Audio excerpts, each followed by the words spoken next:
Kia ora guys, good afternoon, welcome back to the Black Jersey. My name's Max and this video today is brought to you by Rugby News Magazine, the best rugby magazine in New Zealand. Wow, what a year it's been.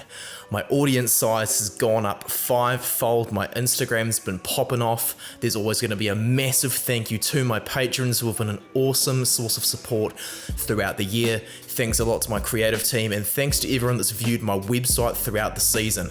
But most importantly, we need to celebrate rugby's World 15 for 2022. I'm going to look at the best rugby team of the year in my opinion, and for the team I've got 5 Irish players, 4 French players, 4 Kiwis, 3 South Africans, 3 Englishmen, I've got 2 Pumas, 1 Italian and 1 Scotsman. It's a bit of a mix of the team. I think it fairly represents the world rankings of the teams, and well, there's so much I've got to say for this video, so without further ado, I want to tell you guys to let me your thoughts rather in the comments as we now get into the side. I'm going to start off by naming my bench, I'll then name the starting backs and then the starting forwards. So for the reserves, I've got Mac Hansen as jersey 23, a great utility back that had an awesome start to the season. He got his debut with a man of the match performance against Wales and made 95% of his tackles. The stats say it all. He just couldn't quite make the first choice 15, as he did get 3 tries and 9 tests, and I like wingers who score a lot. Jersey 22, Romain Ntamack, an amazing decision maker for France who is absolutely crucial for them. A very good tackle rate, showing awesome defensive abilities, a lot of passing, 105 passes off 24 carries. Same thing about Jamison Gibson Park, a very reliable decision maker for the Irish, played in every single test for them this season. He's got so many amazing stats to his name, just couldn't quite crack them first choice 15, as there is a particular world player of the year nominee ahead of him. Now to the reserve flanker, I had to go for Michele Lamaro. Italy's had a bit of a renaissance this year, so I thought, you know what, I've got to have one of those guys in there, and Michele Lamaro as the captain has been absolutely unbelievable. He made the most tackles of any player in my team for the season, and yet still completed them at 90%. Not much of a carrier, but an outstanding leader who very much deserves his place. Reserve lock, Tyke Byrne. He was absolutely outstanding as well. So many passes, so many carries, an absolute defensive rock for the Irish with 10 turnovers and 100 tackles. My reserve tight head prop is Weenie Antonio. He didn't quite have the best luck in the Fabien Galthié era at first due to a few injuries. He's now back in the mix though. At the size of a silverback gorilla, he's been phenomenal, but for a guy that's 6'5", 152 kgs, he can get around, unbelievably mobile. My reserve loose head prop is Andrew Porter, who probably would have made my starting 15 if not for a few injuries. He did meet my criteria though, which was 80% or over for tackle percentages for the forwards and 6 tests minimum. He was absolutely outstanding in all 8 tests he played, and those 2 tries in 1 match against the All Blacks pretty much sealed Dunedin. Reserve hooker, Samisoni Taukei'aho, absolute find of the season.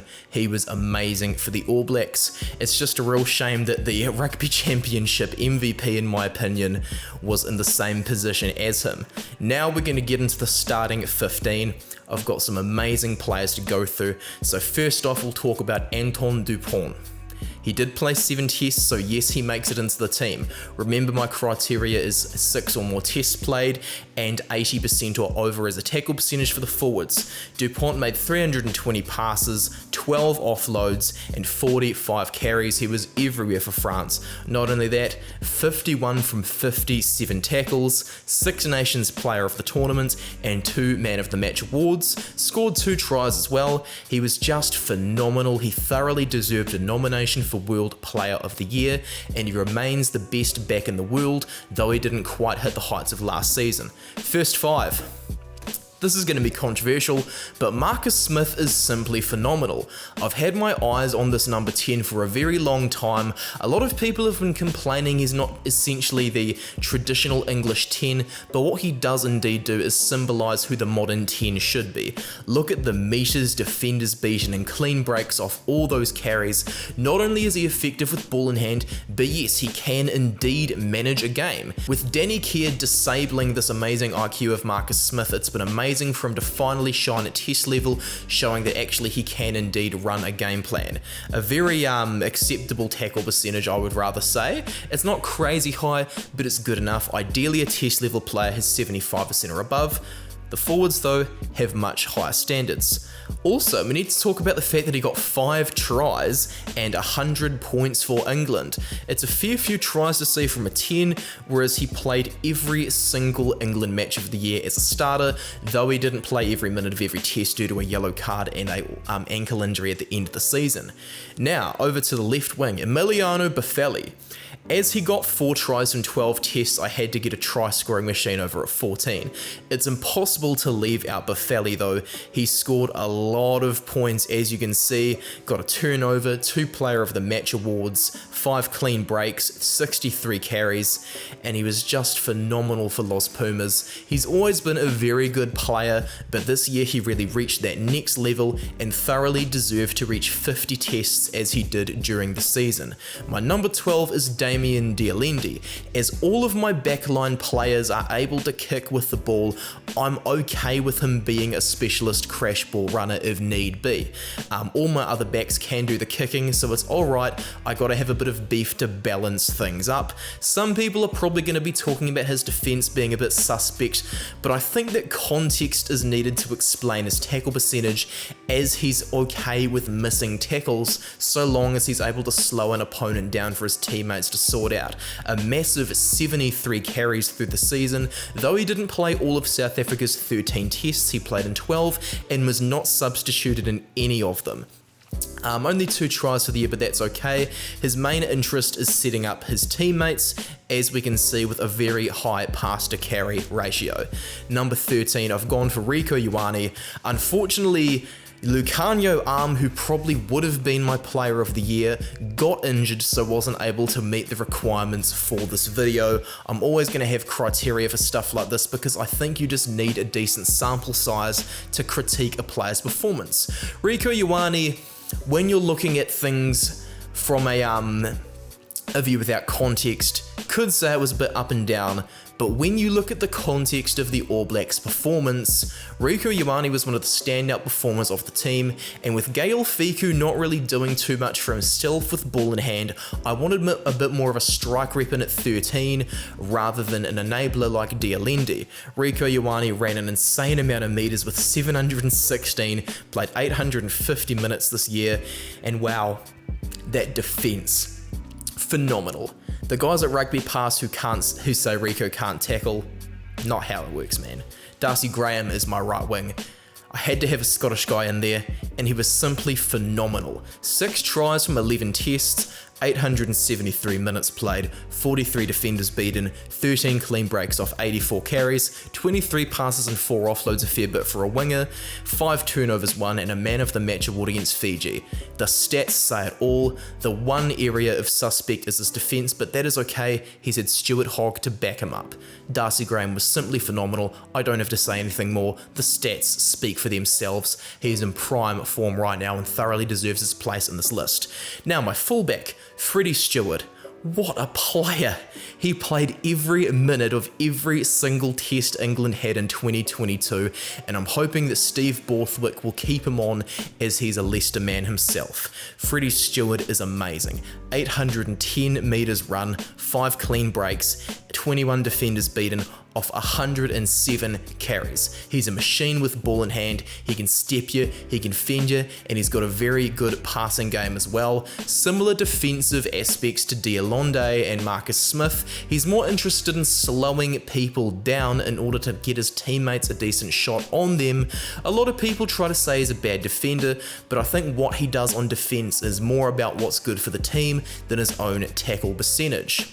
Freddie Stewart is going to be one of the greatest players of all time, and with Geordie Barrett kind of mucked around a bit with going from jersey to jersey, I think it just makes sense after the amazing performances of Freddie Stewart to crown him as the world's best fullback. Now a word from the sponsor, Rugby News Magazine. I've supported them since about 2016 is when I first bought one of their magazines. It's very good, very high attention to detail from a lot of the journalists who are freelancers. This one has articles from the likes of Kieran Reid, Sam Whitelock, Michaela Blyde and Adam Julian, one of the few journalists I actually respect in the game of rugby. I've got very high standards of content creation and coverage of the game, and these guys do exactly that, high quality coverage of the game. As we can see, Ruby Tui's on the front cover, got a great article about her, a bit of an interview around it. We're looking at Kendra Coxedge, the fairy tale ending to her career, and also the fact that Ardie Savia was the All Blacks' best player. There's a fair bit of information on the international game, but as this is a New Zealand magazine, just remember, Kiwis, a few days left of Christmas, you need to buy this thing right now and get it off the shelves. If you want to become a supporter and a subscriber to the magazine rather, just make sure you go to their website. I've got the name of it right here, Rugby News Magazine, and collect this amazing read. Now that we've heard from the sponsor, we get into the forwards. Ellis Genge is my loose head prop. He played in every single England match while he was phenomenal with the ball in hand.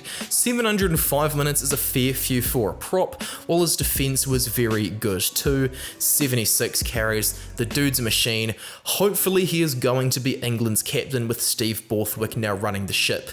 I previously mentioned the Rugby Championship player of the tournament being my first choice hooker for the team, and that is Malcolm Marx. He earned 50 tests in style this year with 12 turnovers for the season, and he also played in every single test for South Africa. 4 tries is pretty decent for a hooker, so is 14 passes and 3 offloads. With a tackle percentage of 92% as well, he was always going to make this team.